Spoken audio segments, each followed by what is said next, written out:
Hello everyone. I've been inspired recently to talk about two different studies that have deeply informed my self-study practice, and maybe it will also help you put some things together as well.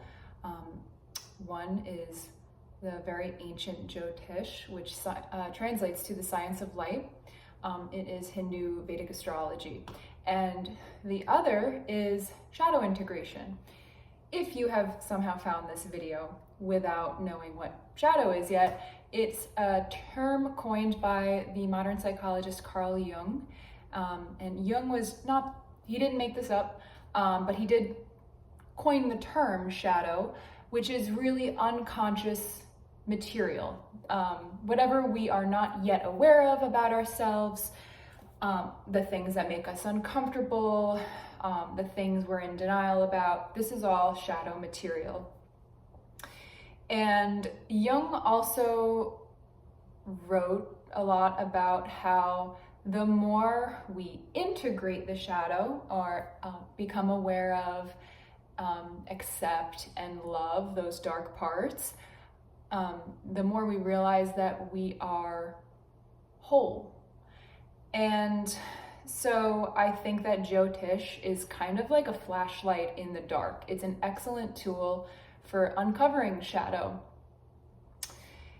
So I'm gonna use an example in this video and say that maybe in Western astrology or the tropical system, you have always identified as a Taurus sun. Vedic astrology follows the sidereal system, which are the current skies. So right now it's August 4th, we have a new moon today. And if you were to look at the current skies, we are still in Cancer season. So the Western tropical system, according to that system, you're in Leo season. This might cause a bit of a conflict with your identity in your natal chart. So if you were to look up your Vedic chart, having always identified as a Taurus, and you find that you're an Aries sun, it's interesting to note your reaction to that. So let's say you're really confused and you're like, well, I've always identified as being consistent and reliable, and I like nice things because especially in pop culture, every zodiac sign kind of has its reputation swirling around it. Like the Taurus likes its material world.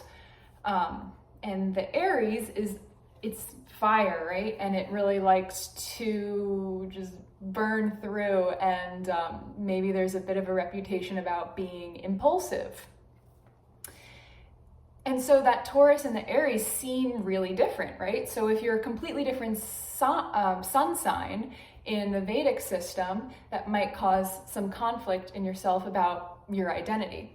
And the amazing thing about shadow work is that you get to kind of look at that and sit with whatever comes up. Maybe it's uncomfortable. And it gives you this wonderful opportunity to own those parts of yourself that maybe you hadn't previously identified with. And another part of Jyotish is that we have the 12 zodiac signs, but it gets highly specific with 27 Nakshatras. And the Nakshatras are kind of like subsections of every zodiac sign. So each one has their own characteristics and ruled by its own body parts and gods and planets. So you get to see all the crossover happening there. So say you're a Taurus sun in Western astrology, and then you find that you're an Aries sun in the Vedic system. But you still kind of feel like maybe both of these can be true. You might find that your sun nakshatra is krittika, which spans both Aries season and Taurus season. So I highly suggest that you look into krittika and note the characteristics of that nakshatra. And again, anything that you're researching in this system anything that kind of makes you uncomfortable, like, oh, I don't know that I can own that about myself, that's all material for your shadow work. And another suggestion I will make, I'll keep the video kind of short and sweet, but I can give a lot more examples too, is finding the lowest degree in your main planets. So that's Sun, Moon, Mercury, Venus, Saturn, and Jupiter. Which one has the lowest degree in your chart? So say you never actually really identified with being a Taurus, it still doesn't really feel right, you don't feel like you can own being a bull, it doesn't really make so much sense for you, or people don't really see you as a Taurus. Maybe the lowest degrees in your chart are the sun, and the characteristics of the sun, it's sunny, right? It's confident and bold, maybe a little egotistical, but if it's the lowest degrees in your chart, that means you came into this lifetime with perhaps this part of yourself underdeveloped, at baseline. So if you discover this about yourself in Vedic astrology, it is such a wonderful tool for you to kind of hone in on that and say, okay, I can integrate more confidence and self-esteem now that I've discovered this about myself. And one last thing I just want to add is Carl Jung also wrote about archetypes. I think he had a certain number of archetypes, like he had the maiden, the innocent, maybe there were 12 actually.